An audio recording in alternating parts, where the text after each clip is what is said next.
การขับ Uber Eats ในสหรัฐอเมริกาถือว่าเป็นอาชีพหนึ่งที่ว่าโอเคเนาะแต่ว่าบ่มีประกันภัยแต่ต้องได้ซื้อประกันภัยเองเฮ็ดหน่อยได้หน่อยเฮ็ดหลายได้หลายหรือว่าเป็นเซลล์อิมพลอยีเฮาอยากได้หลายเฮาก็ขับหลายประมาณ8 ชั่วโมง10 ชั่วโมงต่อมื้อหนึ่งก็ได้เนาะหรือว่าเฮาเมื่อยเฮาก็หยุดพักแล้วแต่ว่าถ้าว่าเขาเฮ็ดได้ประมาณ80 ถึง 100 เหรียญเขาอยากหยุดพักเขาก็บ่เป็นหยังเนาะเพราะว่าเขาก็ปิดแอปลงไปตอนนี้เขากำลังเปิดครับสตาร์บัคก่อน Hello, what can I do for you? Hi let me have triple tall white mocha Triple tall white mocha. yes please Anything else? yes one crispy yes and Anything else? that's it Alright, it'll be $15.32. Thank you. okay thank you หลังจากที่ออเดอร์แล้วกับซิมารอท่าเนาะเป็นคิว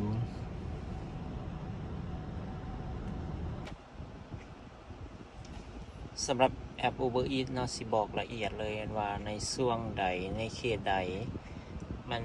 มันบีซี่เนาะมันสิเป็นปุ่มแดงๆนี่สิมีห้านอาหารขึ้นมา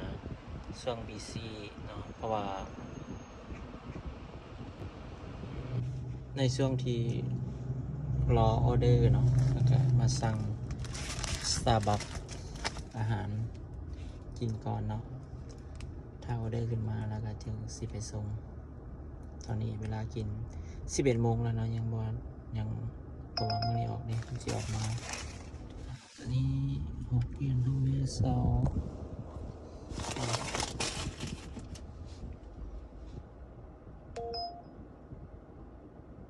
3 ไมล์6 เหรียญ50ไปเนาะไปเดินทางกันว้าวตอนนี้ขึ้นมาอีกแล้ว4 เหรียญ5 ไมล์ที่ว่าบคุ้มปฏิเสธ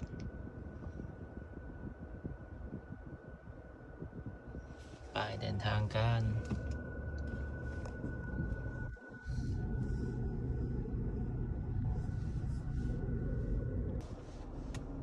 ตัวนี้เป็น Easy Money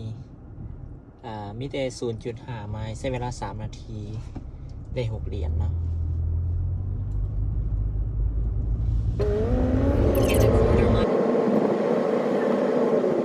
สำหรับอุปกรณ์ในการส่ง Uber Eats ก็จะมีถังเก็บความร้อนมีกระซ่าเก็บความร้อนทางด้านหลังเนาะ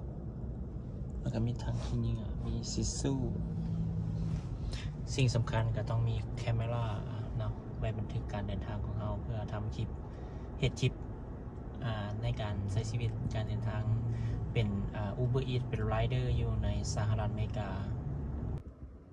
ตอนนี้ก็มาฮอดเป้าหมายแล้วเนาะมาพิกอัพเอา Panda Express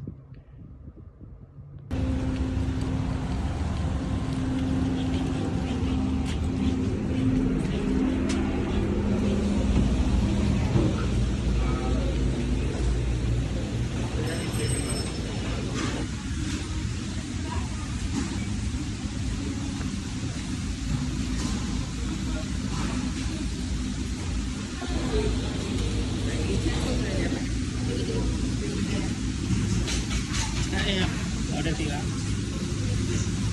Maria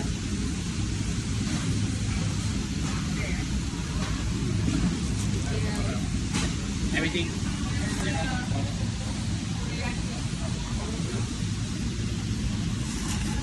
หลังจากที่ห้องอาหารหมดมันจะสิบเซ็กมาจาก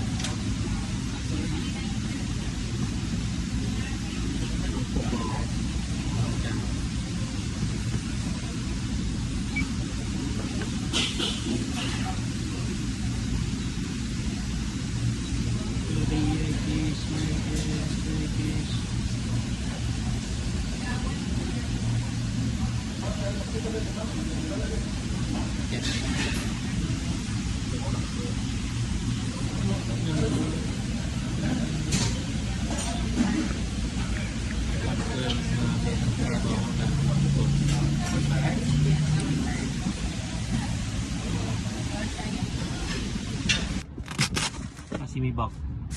เพื่อรักษาความอุ่นเพราะว่าขั้นเรารักษาความอุ่นได้ลูกค้าเพิ่งพอใจเขาก็อาจสิเหลือกินหลายเนาะหลังจากที่เขาส่งแล้วเนาะเขาก็สิกด confirm delivery เขาก็กด complete แล้วก็เขาก็จะไปทริปต่อไปเนาะทริปต่อไปมันจะไปส่งให้มาริยาลีฟแอดดอร์สิไปหาอีกบอนหนึ่งมันอยู่ใกล้ๆกันว่าโชคดีเนาะมันอยู่ใกล้กันในออเดอร์เดียวอยู่ใกล้กันเราพยายามทำเวลาให้ไวที่สุดถ้าเขาเห็นไวที่สุดเขาก็มีโอกาสที่จะได้ชิปหลายขึ้นแต่ว่าสิ่งสำคัญถ้าเอาไปไว้แต่อุปกรณ์ของลูกค้าหรือว่าอาหารของลูกค้าเสียหายตัวนั้นเป็นเสียอันตรายที่สุดในการส่งเบอร์อีกเอาไปซ่าได้แต่ว่าอย่าส่งให้สินค้าหรือว่าอาหารของลูกค้าเสียหายเมื่อวานนี้ก็ได้มีเหตุการณ์หนึ่งที่ว่ามีลูกค้ารีพอร์ตมาว่าสินค้าหายแต่ว่าเขาบ่ได้ไขกล่องเพราะว่าอาจเสียหายมาจากห้างค้าที่เขาเจ้าเกี่ยมบ่พอหรือว่าเขาเจ้าให้บ่พอเนาะมันบ่เป็นความผิดของเขาแต่เขาก็รายงานไปตามเหตุและผลเนาะโดยความสุภาพ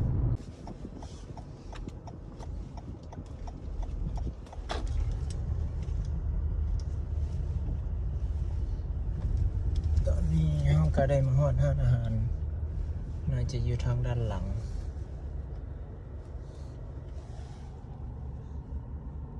วันนี้เราก็จะไปกันcontinue to next stop เนาะ